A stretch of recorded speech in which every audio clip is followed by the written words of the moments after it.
প্রচন্ড ঝড় বৃষ্টি বইছে বাইরে। তারই মাঝে ঝনঝন শব্দ তুলে ঢুকছে ট্রেনটি। কালিন্দীপুর স্টেশন। ভেতরে জানালার ধারে এক যুবক নিশ্চুপ বসে আছে। বয়স হবে আনুমানিক 27-28। নিজের ভাবনাতেই যেন ডুবে আছে সে।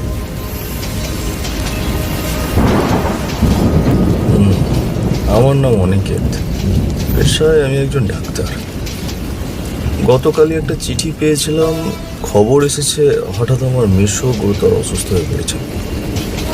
তাই আজ আমি রওনা দিয়েছি কালিন্দীপুরের উদ্দেশ্যে।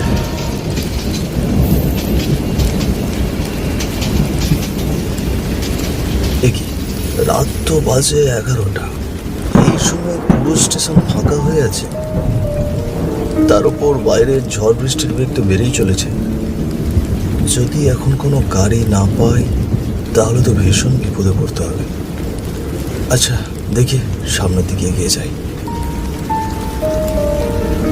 স্টেশন থেকে বেরিয়ে সে রাস্তার দিকে একটু এগিয়ে গেল,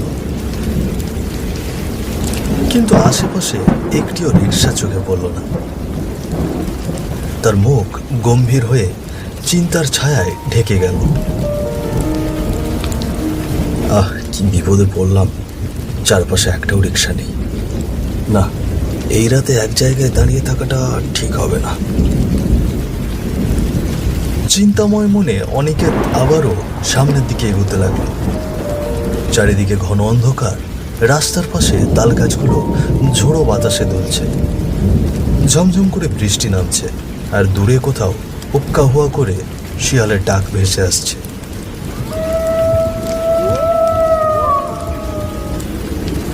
ঠিক তখনই অনিকেতের চোখে পড়ল সামনে থেকে একজন লোক সাদা ধুতি ফতুয়া পরে রিক্সা চালিয়ে তার দিকে এগিয়ে আসছে।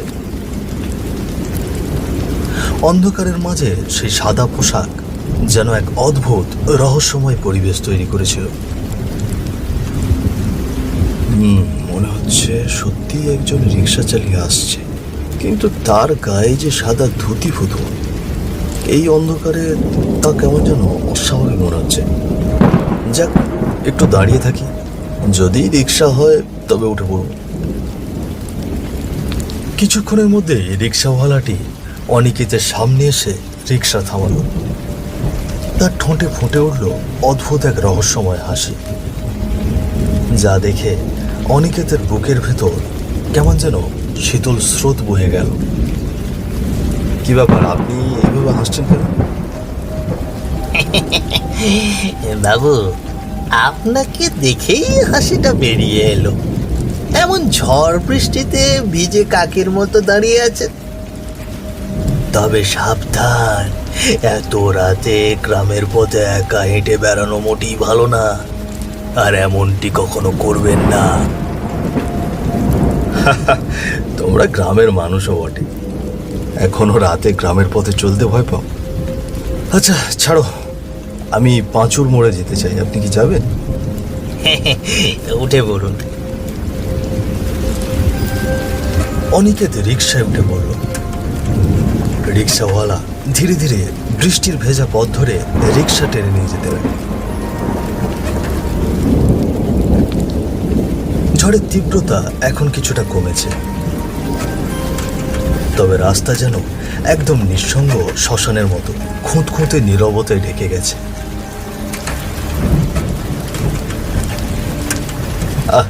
কি অবস্থা! রাস্তার পাশে একটি ল্যাম্পপোস্টও নেই, চারিদিক অন্ধকারে ঢাকা। গ্রামের অবস্থা সেই আগের মতোই পুরনো, যেন একদম অজগণ্ড গ্রাম। তার কথায় রিক্সাওয়ালা কোনো উত্তর দিলেন না, চুপচাপ রিক্সা চালিয়ে সামনে এগিয়ে চললেন। রিক্সা চলতে চলতে পৌঁছল রাস্তার পাশে এক ভাঙা বাড়ির সামনে। বাড়িটির দিকে তাকালেই চোখে পড়ে এক বিশাল খোলা জানালা। হঠাৎই অনিকেতের চোখ সেই জানালার দিকে পড়ল, আর সে দেখতে পেল একটা অদ্ভুত মেয়ের কালো ছায়া দৌড়ে গেল। ছায়ার মধ্যে শুধু বড় বড় চুলগুলোই বোঝা যাচ্ছিল। ওই বাড়িতে বুঝি কেউ আছে? আমি যে দেখলাম একটি মেয়ের ছায়া দৌড়ে যেতে। বাবু, একদম চুপ থাকুন। যা বলছি তাই শুনুন, আর কোনো কথা বলবেন না, ওদিকে একদম তাকাবেন না। রিক্সাওয়ালার কথায় অনিকেত একদম চুপ হয়ে গেল। তবে তার চোখ বলছিল সে এখনো সেই মেয়ের ছায়াটির কথাই মনে করছে। ইতিমধ্যে রিক্সা সেই জায়গা ছেড়ে পাঁচুর মোড়ের দিকে এগোতে লাগল। বাবু, কিছু মনে করবেন না, গ্রামের ওই জায়গাটা অভিশপ্ত। কেউ বলে এখানে এক ডাইনি বাস করে, আবার কেউ বলে পেতনি। সবার চোখে সে ধরা দেয় না, তবে সে আজ আপনার চোখে ধরা দিয়েছে। তাই বলি বাবু, একটু সাবধানে থাকবেন। এসব কি বলছেন? পেতনি আবার ডাইনি? আপনাদের গ্রামের মানুষদের এক সমস্যা, সাইকোলজি না বুঝে কুসংস্কার নিয়ে পড়ে থাকে। আমি তো ভেবেছিলাম ওই বাড়িতে ডাকাত টাকাত কিছু আছে, তাই তখন চুপ হয়ে গিয়েছিলাম। তবে আপনার কথা শুনে এখন সত্যি হাসি পাচ্ছে।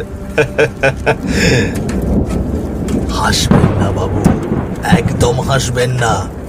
যদি আপনি এটি বিশ্বাস না করেন তবে বড় বিপদের মুখোমুখি হতে পারেন, এটা আমি আপনাকে বলে দিলাম। যাক, আমরা পাঁচুর মোড়ে চলে এসেছি, এবার আপনি নামুন, আমি আর সামনে যাব না। আপনাকে ক টাকা দেব? বাবু, 25 টাকা।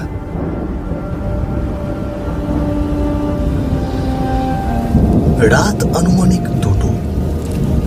অনিকে তার মাসির বাড়িতে একটি ঘরে শান্তিতে ঘুমোচ্ছে। পাশে খোলা একটি জানালা, সেই দিক দিয়ে দেখা যাচ্ছে বাইরে ঝিরিঝিরি বৃষ্টি পড়ছে। ঠিক তখনই হঠাৎ ঘরে ঝোলানো লণ্ঠনটি নিচে পড়ে গেল, আর অনিকেতের ঘুম এক মুহূর্তেই ভেঙে গেল। সে চমকে উঠে খাটে উঠে বসে পড়ল। একি, লণ্ঠনটা কিভাবে পড়ে গেল? বাইরে হালকা বৃষ্টি, তবে কোনো বাতাস তো নেই। ঠিক সেই সময় যখন অনিকেত জানালার দিকে তাকিয়েছিল, বাইরে তার নজরে এলো একটি গাছের পাশে সেই মেয়ের ছায়া।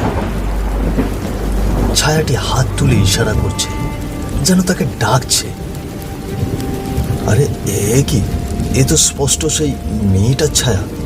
না, আমাকে সত্যিটা জানতেই হবে। কে আমাকে এভাবে ভয় দেখানোর চেষ্টা করছে? এই বলে সে আর এক মুহূর্ত দেরি করল না। বাড়ি থেকে বেরিয়ে সে গ্রামের রাস্তা ধরে হাঁটতে লাগলো। চোখ তার বারবার ওই মেয়ের ছায়ার খোঁজ করছে। এটি কে? এদিকে রাত 2টো বাজে, সেটি যেন তার মনেই নেই। এখানেই তো দেখলাম, কোথায় গেল মেয়েটি? তবে কি দৌড়ে চলে গেল এখান থেকে? ঠিক সেই সময় রাস্তার সামনে একটি মেয়ের আওয়াজ ভেসে এলো, যেন সে বড় বিপদে পড়েছে। বাঁচাও, আমি বড় বিপদে পড়েছি। এই যে আমি এদিকে আমি। এ কি? ওই তো একটি মেয়ের আওয়াজ পাওয়া যাচ্ছে। না, আওয়াজটা তো সামনের দিক থেকে আসছে। আমার এখনই সেখানে যাওয়া উচিত। অনিকেত আর কিছু না ভেবেই দ্রুত সামনের দিকে এগোতে লাগলো। হাঁটতে হাঁটতে সে যে কখন সেই ভাঙা বাড়ির জানালার সামনে এসে পৌঁছলো তার টেরও পায়নি। আমি এখানে, এই যে এই বাড়িটির ভিতরে।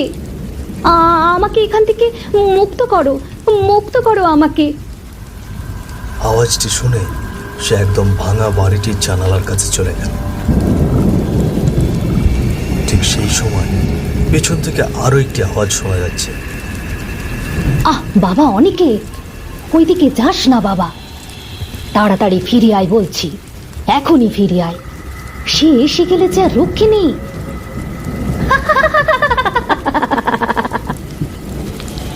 কিন্তু অনেক দেরি হয়ে গেছে। অনিকেতের সামনে হঠাৎ এক ভয়ঙ্কর হাসি হাসতে হাসতে হাজির হলো একটি মেয়ের অবয়ব। চোখ তার লাল টকটকে এবং সামনে দুটো দাঁত একদম বেরিয়ে আছে, যেন এখনই সে শরীরের সব রক্ত চুষে খাবে। বাতাসে সে উঠছে, আর সেই ভয়ানক দৃশ্য এমনভাবে ছড়িয়ে পড়ল যে মনে হলো অনিকেতের পুরো শরীর থেকেই আত্মাই বেরিয়ে গিয়েছে। কি বললি? ফিরে আয়? ফিরে আয় মানে? আমি দীর্ঘ 2 বছর ধরে ওর অপেক্ষা করছি, আর ওকে ফিরে যেতে দেব? আজ পেয়েছি তোর ভাতিজাকে।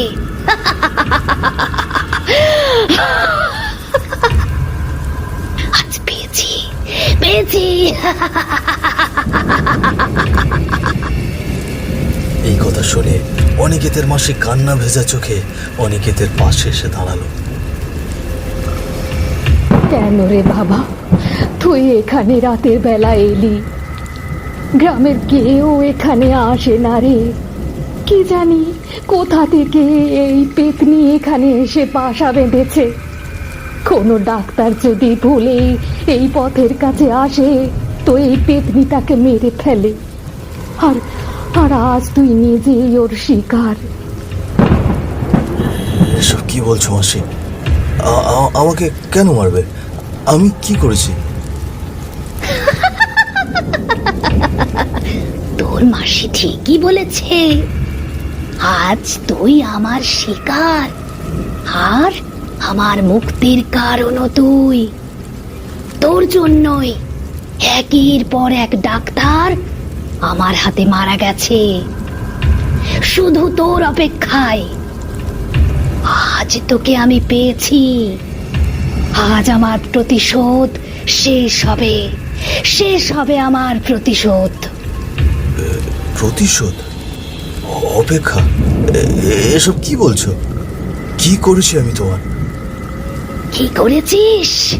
কি করেছিস তুই? কেন রে, ভুলে গিয়েছিস?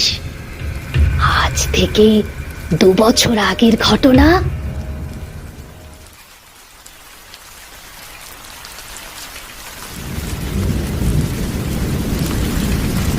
বাইরে তখন প্রচন্ড ঝড় বৃষ্টি বইছে। গ্রামের সব ঘরেই রাতের বাতি নিভে গেছে, তবে গ্রামের একদম শেষ প্রান্তে একটি বাড়ির ঘরে এখনো আলো জ্বলছে, আর বাইরে থেকে ভেসে আসছে এক অদ্ভুত করুণ সুর। মারে, চোখটা খোল মা, শক্তি হারাস না রে মা। ও মা পূজা। ঘরের ভেতরে খাটে শুয়ে আছে এক অসুস্থ মেয়ে, বয়স হবে 18-19। খাটের পাশে বসে আছে তার মা, চোখে কান্নার ছাপ স্পষ্ট, আর ঠিক সেখানেই নীরবে দাঁড়িয়ে আছেন মেয়েটির বাবা। ওগো দেখো না, মেয়ে কোনো কথা বলছে না, তুমি দাঁড়িয়ে আছো কেন? জলদি কোনো ব্যবস্থা করো, মেয়েকে হাসপাতালে নিয়ে যেতে হবে। ভেঙে পড়ো না গিন্নি, এই ঝড় বৃষ্টির মাঝে তো গাড়িও পাওয়া যাবে না। কিভাবে নিয়ে যাব মেয়েকে হাসপাতালে? শুনেছি বিমলাদির বাড়িতে তার ভাতিজা এসেছে, সে শহরে ডাক্তার।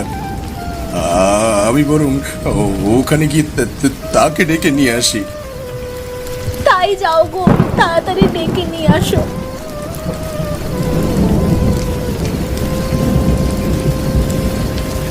কিছুক্ষণ পরে অসুস্থ মেয়েটির বাবা বিমলাদিকে ও তার সাথে তার ভাতিজা ডাক্তার অনিকেতকে নিয়ে আসলো।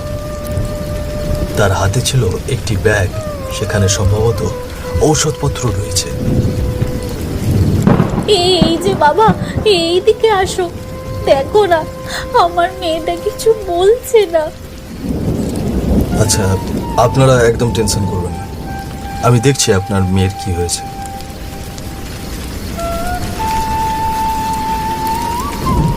তার হাতে থাকা বক্স থেকে কিছু যন্ত্রপাতি বের করে তিনি মেয়েটিকে পরীক্ষা করতে শুরু করলেন। এত জ্বর নিয়ে কেউ বসে থাকে? আপনাদের আরও আগে আমাকে ডাকা উচিত ছিল। আচ্ছা, আমি ওকে কিছু ওষুধ খাইয়ে দিয়েছি। আশা করি একটু পরে সে হালকা আরাম হবে। দেখা যাক কিছুক্ষণ কি হয়। কিছুক্ষণ পরে অনিকেত অসুস্থ মেয়েটি হাতের পালস পরীক্ষা করতে লাগলো। তবে মেয়েটির হাতে হাত দেওয়ার পরে কেমন জানি তার মুখ কালো হয়ে গেল। সে দ্রুত মেয়েটির নাকের কাছে হাত দিল। এ কি, মেয়েটা যে আর বেঁচে নেই, এটা কিভাবে সম্ভব? ও তো এতটা অসুস্থ ছিল না যে মারা যাবে। তবে কি আমার ওষুধে কোনো সমস্যা ছিল? না না, এখানে যদি কেউ জানতে পারে আমার জন্য মেয়েটির প্রাণ গিয়েছে, তবে তারা আমাকে পুলিশে দেবে। অনিকেত, একদম ঘাবড়ানো যাবে না। শান্ত মাথা রেখে পরিস্থিতি মোকাবিলা করতে হবে। কি হলো বাবা অনিকেত, কিছু বলছো না কেন? কি বলবো, রোগীর জীবন যখন বেরিয়ে যেতে লাগে তখনই কি আপনাদের ডাক্তারের কথা মনে পড়ে? এর আগে কখনো মনে পড়ে না, তাই না? আজ আপনারা নিজের অবহেলার কারণে নিজের মেয়েটাকে হারালেন নিজের মেয়েকে। সে আর বেঁচে নেই। না না না, এসব কি বলছো বাবা? হে ভগবান, তুমি আমার কি সর্বনাশ করলে গো! তুমি আমাকে কেন নিলে না? আমার মেয়েকে কেন? আমার আগে কেন? মেয়েটির প্রাণ এভাবেই চলে গেল, আর অজানা রয়ে গেল তার প্রাণ হারানোর পিছনে আসল সত্য। মেয়েটির মায়ের আতঙ্কে পুরো ঘর যেন কেঁপে উঠছিল।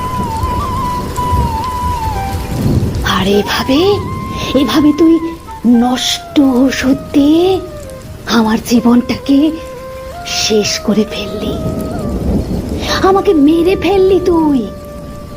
আর সবার সামনে গোপন করে নিজের করা অন্যায় চাপা রেখে দোষ চাপিয়ে দিলি আমার বাবা মায়ের ওপর। আর কি ভাবলি তুই বেঁচে যাবি? দেখ, আজ আমি তোর সেই হিসাব মেটাতে এসেছি। আজ তোর জীবনের শেষ সময়। ছি রে বাবা, তুই এত বড় অন্যায় করে সেটি এত বছর ধরে গোপন রেখেছিস। সেদিন যদি নিজের ভুলটা স্বীকার করে মাপ চাইতিস, তবে আজ এমন মুহূর্ত দেখতে হতো না। মাসি, আমি ভীষণ ভয় পেয়েছিলাম গো। তুমি আমাকে এর থেকে বাঁচাও, এই যে আমায় মেরে ফেলবে। কি বললি? তোর মাসি তোকে বাঁচাবে? তোর মৃত্যু এখনই আমার হাতে হবে। তুইও বুঝবি মৃত্যুর যন্ত্রণা কি। অবয়বটি তার লম্বা হাত এগিয়ে দিয়ে অনিকেতের গলা শক্ত করে ধরল এবং তার ঘাড় মটকে দিল। এরপর অবয়বটির হাতে অদৃশ্যভাবে একটি তলোয়ার আবির্ভূত হলো, আর সেটি দিয়ে জোরে এক কোপ দিল অনিকেতের। মুহূর্তে তার শরীর থেকে মুন্ডুটি আলাদা হয়ে গেল, আর শরীর পড়ে গেল মাটিতে। এই দৃশ্য দেখে তার মাসি সেখানেই জ্ঞান হারিয়ে ফেলল।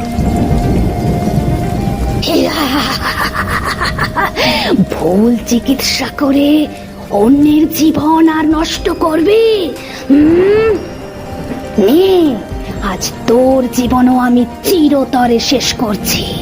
শেষ শেষ আমার প্রতিশোধ শেষ। এখন আমারও মুক্তি।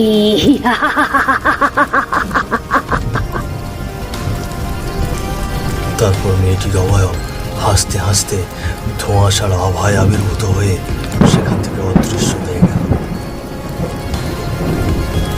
তাই বলা যায় জীবনের প্রতি দায়িত্বশীল হওয়া কতটা জরুরি তা আমরা ভুলে গেলে কখনো কখনো অল্প সময় ঘটে যাওয়া ভুলের জন্য প্রাণহানি পর্যন্ত ঘটতে পারে।